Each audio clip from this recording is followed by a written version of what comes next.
What is going on, guys? It is your boy K-Mac coming back at you with another cartoon conspiracy theory that you guys love so much.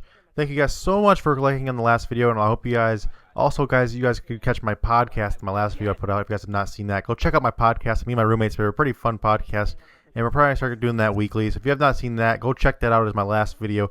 But we are here today to talk about another one of those cartoon conspiracy theories. We're going to be doing the Arthur Theory. Now, this one's a little bit darker than some of the other theories that I've done in the past, and it's a little more out there and crazy, and just kind of different. I thought I would share it with you guys. So basically, it says here that there once was a boy named Arthur Reed. He was 8 years old. He's a huge animal fanatic. Then one day in 1917, Arthur fell deep into depression when his beloved dog Pal got run over by a car and died. Arthur was heartbroken and couldn't cope with the pain of losing his dog.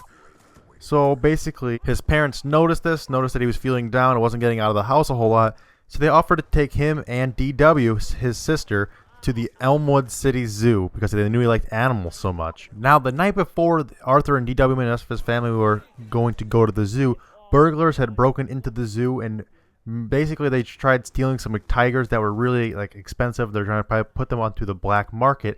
But in doing so, they did not lock all of the cages and all of the stuff for all the other animals. They pretty much just left it ravaged, and I don't know if they were meaning to or not. They basically just left all the cages on a tee, basically just ready to be pushed open and then the animals to be set loose.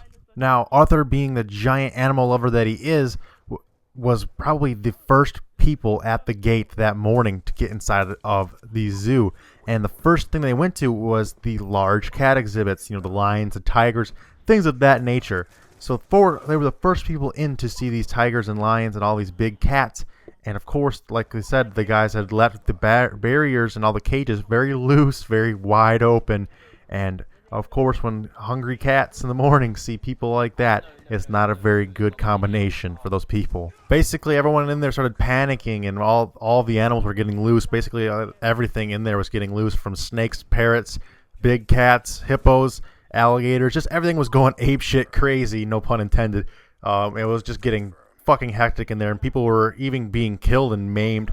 Now, it says here that Arthur tried to escape, but the male lion attacked him, and the male lion mangled him, basically clawed his back of his head and left several gashes throughout Arthur's body.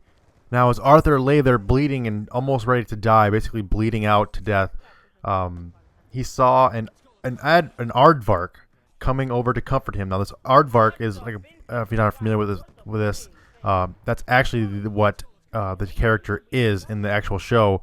Arthur is an aardvark.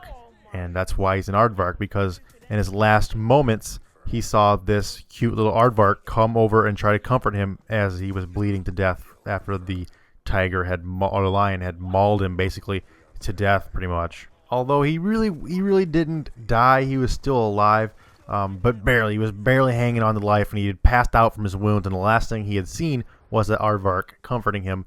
Now, once everything kind of calmed down, they'd kind of taken care of all the animals.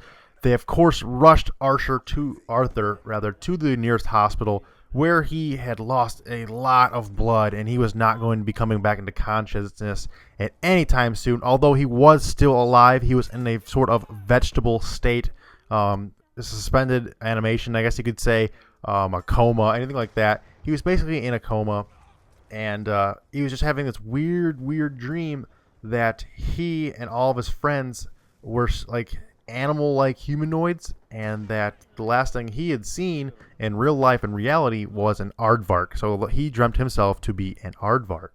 Basically, his whole life started over from birth to death. Pal, his old dog, was reborn again and didn't die from a car. The rest of his family were also aardvarks because him himself was an aardvark.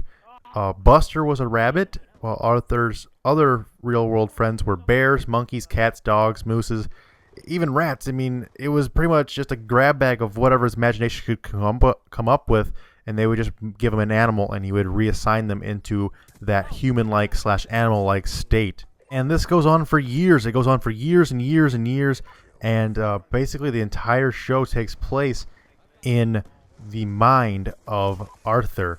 And while that he never comes out of his coma, it actually was a world record for how long he stayed alive in that coma.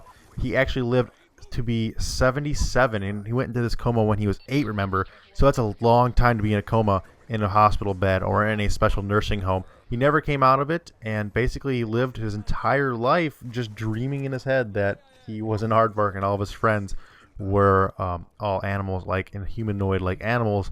And I mean, in a way it's kind of creepy, but in another way, I mean, he kind of at least had, I guess you could say he kind of had a good life then, because in reality he was just mangled and brain dead basically. But in his mind he at least thought he had an actual existence where he got to marry Francine and had to have children and had to have an actual life. So I guess that's kind of good. But that's basically it for this theory, guys. Hope you guys enjoyed it. Like I said, this video gets to 500 likes before the end of the week. I'll go ahead and drop out the next one for you guys a day early. And as always, guys, game the fuck on. And don't forget to leave a comment. Tell me what theory I should do next. Game the fuck on. Until next time, guys. Peace out. Alright, thank you guys so much for watching this video. I really do appreciate it. And like I said, if this video gets to 500 likes before the end of the week, I'll drop out the next cartoon conspiracy theory a day earlier for you guys. And don't forget to drop a comment using this week's code word. If you made it this far in the video, or let me know you made it this far in the video. This week's code word is crayons. Alright, guys, have a good one. Peace out. Till next time.